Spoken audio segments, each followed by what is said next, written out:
My name is Michael Shikatano, and this is Right Here, Right Now, a podcast to inspire the learner inside each of us. In a world that is full of so much information, we will help find and package that information so that you can use it in your lives every day in practical ways. And in each episode, we will remind you of the importance of being present and mindful of your daily thoughts, actions, and interactions. It is truly the most vital step to learning and growth, being mindful and present right here, right now, to take on life's challenges and turn them into life's lessons. So come on this venture with us, a new beginning, a new journey that starts right here, right now.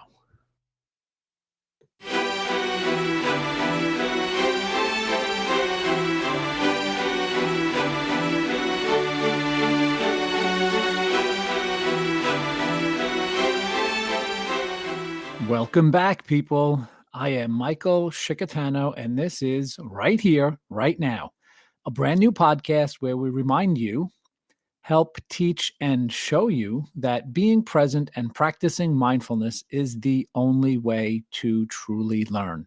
And from learning comes growth, where we may even get to true transformation that lasts and positively impacts others. Now, I want to set the stage for what I'm going to discuss on today's episode. We won't be diving into any books today. I'm not sure any book has been written on the newness of the psychosocial landscape that has unfolded over the last few years. I am a healthcare worker on Long Island in New York, and I have worked at a community hospital for over 20 years. I actually now work at 2 community hospitals, twice the fun, and I work with an amazing team of physical rehabilitation professionals. I can tell you that you would have to search pretty far to find a more committed and compassionate group of people. I was just this past week, I was actually reflecting a bit about the first few weeks of the pandemic. I was reading through old meeting outlines and notes from the first few days and the first few weeks when the pandemic hit real hard here in New York, reflecting on the sheer and utter chaos that ensued within a few weeks' time and the uncertainty that was immensely felt, the fear. It was truly palpable, like nothing we've ever experienced.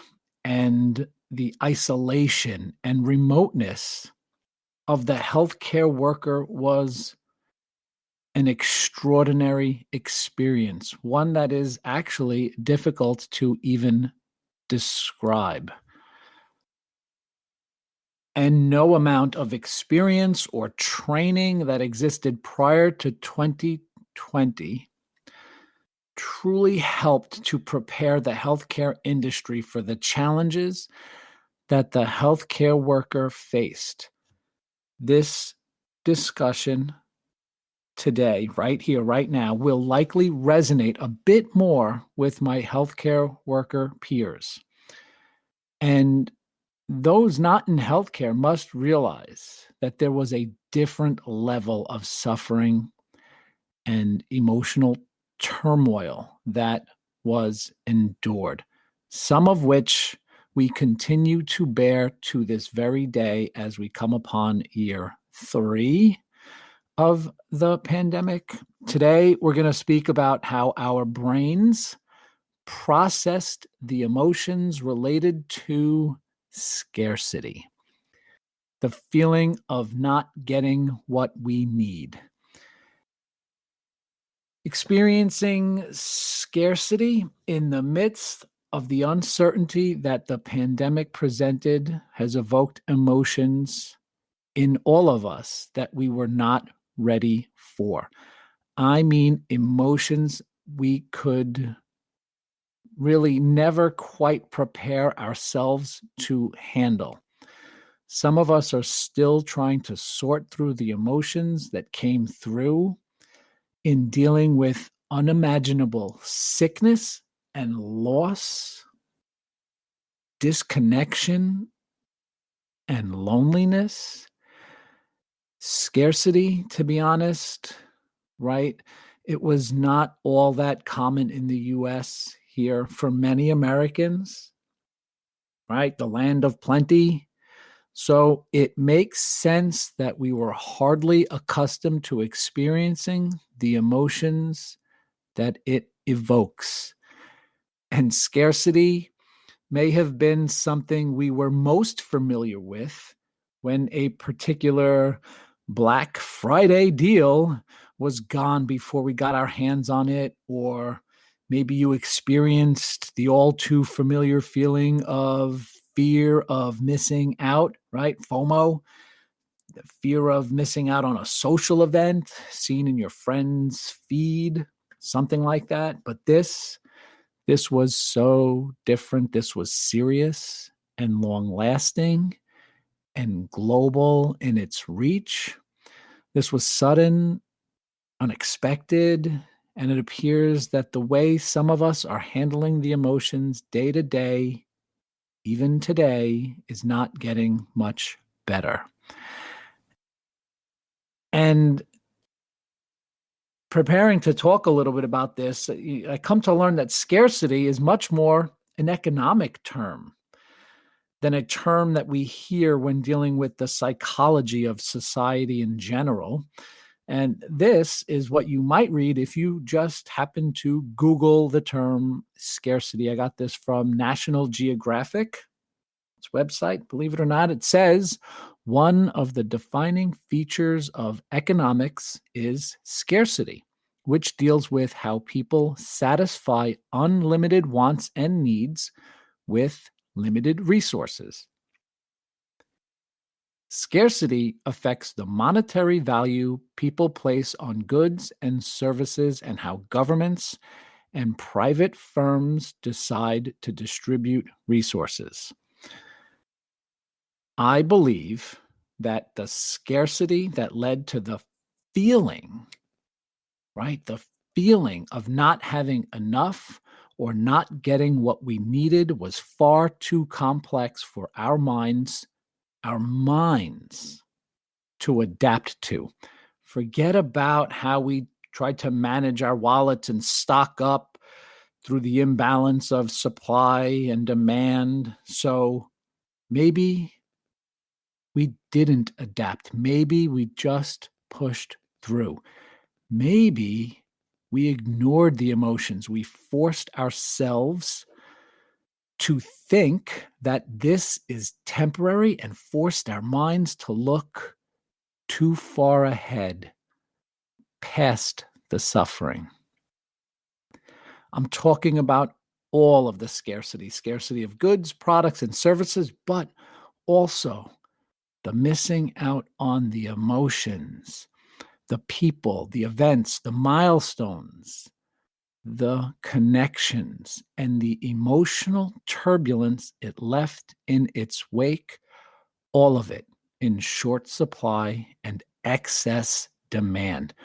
The imbalance caused by supply chain issues and social distancing and mask mandates, the lockdowns, the political upheaval, and devastating loss after devastating loss. In fact, when we needed to connect with people the most, we were not able to, right?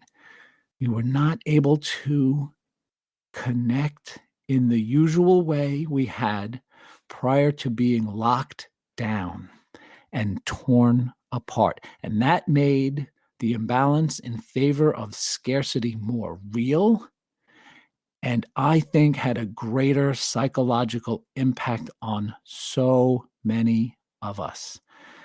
An impact we may not even have come yet to appreciate. We have, again, likely for the first time in our lives, experienced the uncertain feeling of not knowing if we might be able to get our hands or our hearts on something that we so badly needed. It may have been hand sanitizer or masks or the full complement of PPE so early on. And then after, right, the first few months of the 2-week shutdown, we realized it was the connections with others that was running scarce. And of course, the healthcare worker, especially in New York, especially so early on, we may have been too busy to realize this. Our world has changed and we have changed. But I'm not sure that we have accepted these two realities or that we even know to what extent how these changes would align into a new way of experiencing the world and responding emotionally to a new world we live in. If we're not able to really understand, if we are not used to the experience of scarcity, how could we possibly be able to know how we would normally respond emotionally to the experience? How would we know?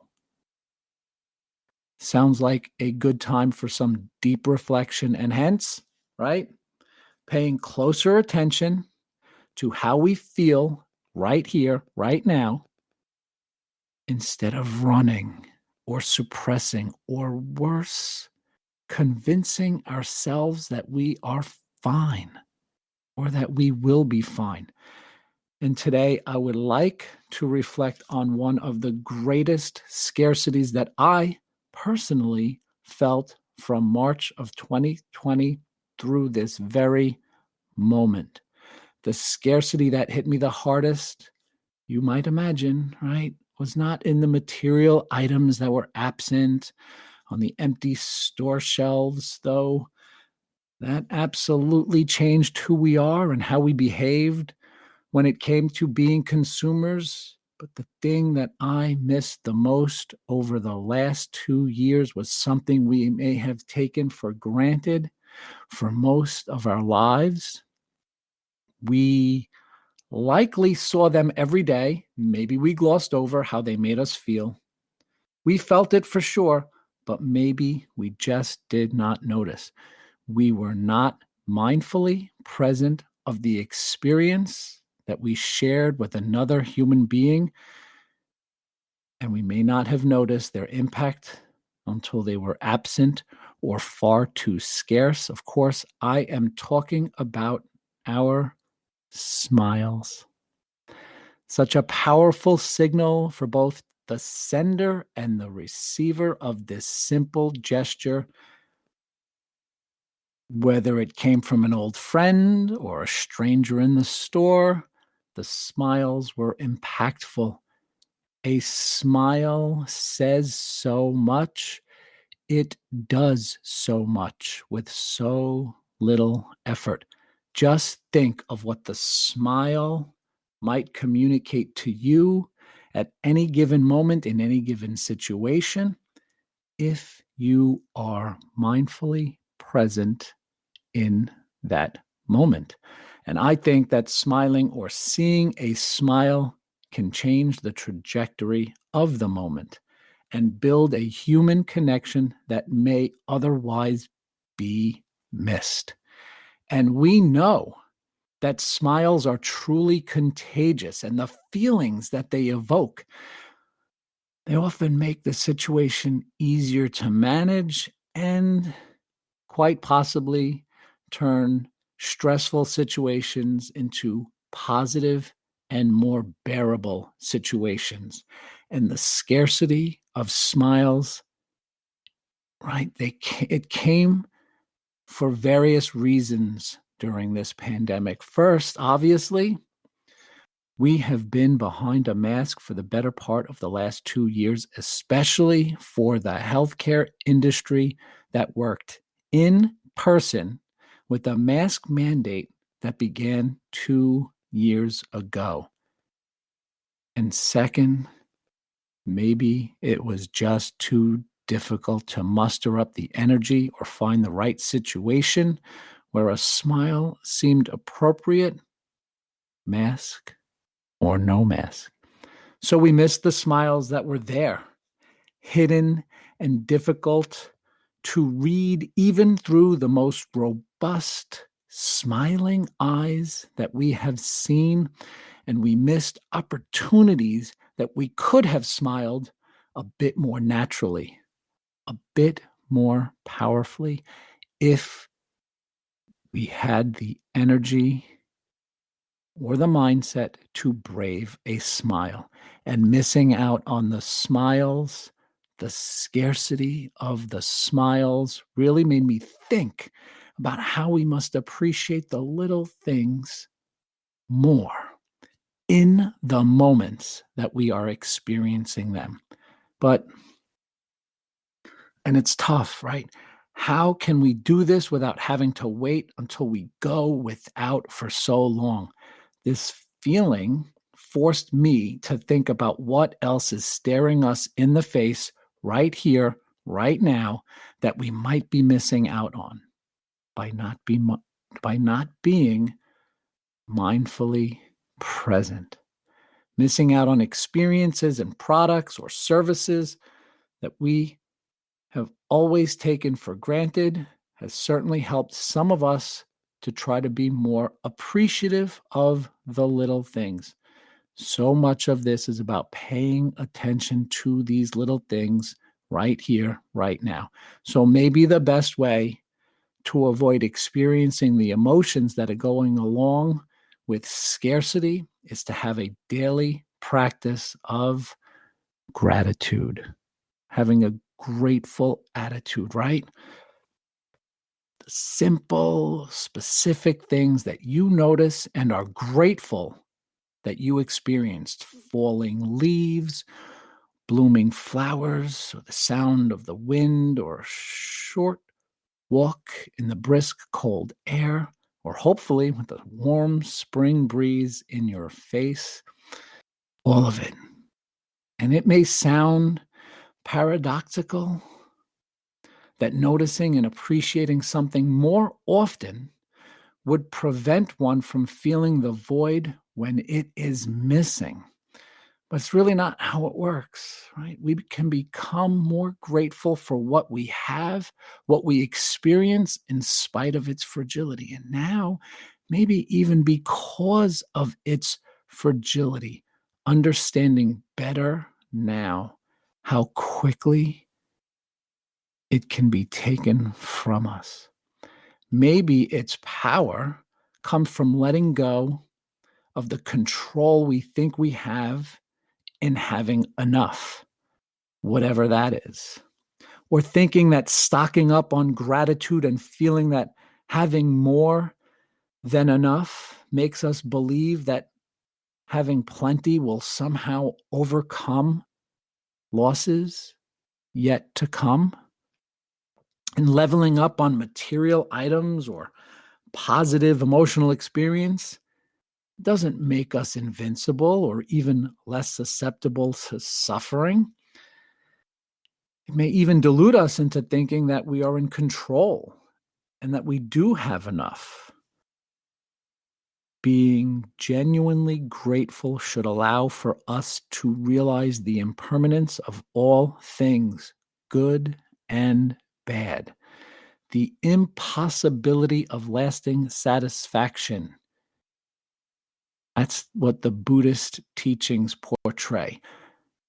The impossibility of lasting satisfaction. So when good things come, or bad things come, or nothing comes, let us be grateful for that moment, in that moment.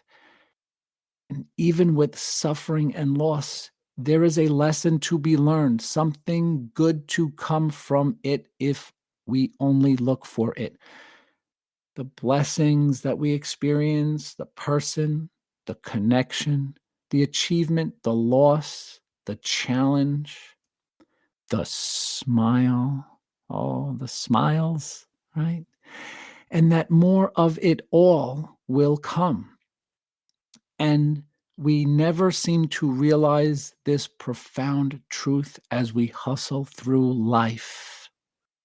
Stop, right? Just stop. When we are so abundantly present in the moment, the good or the bad, we must know, we must remind ourselves that, as my mom so often reminded me, this too shall pass. Thank you again for joining us, and I hope you enjoyed and have learned a little more about the impact of being present.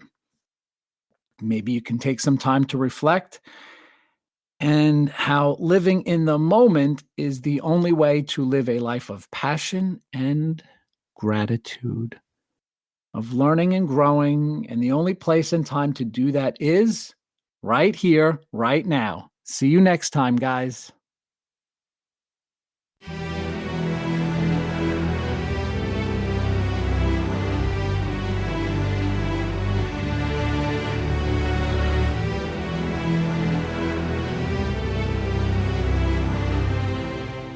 Join us next time, people, as we talk new beginnings. It is the season of Easter and spring is in the air.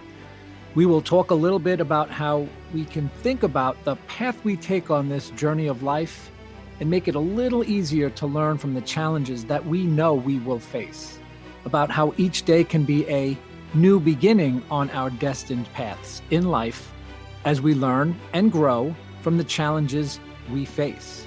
A new beginning that requires a new mindset in dealing with our challenges along our journey. A new beginning that starts right here, right now. Be present and be mindful, people. See you next time.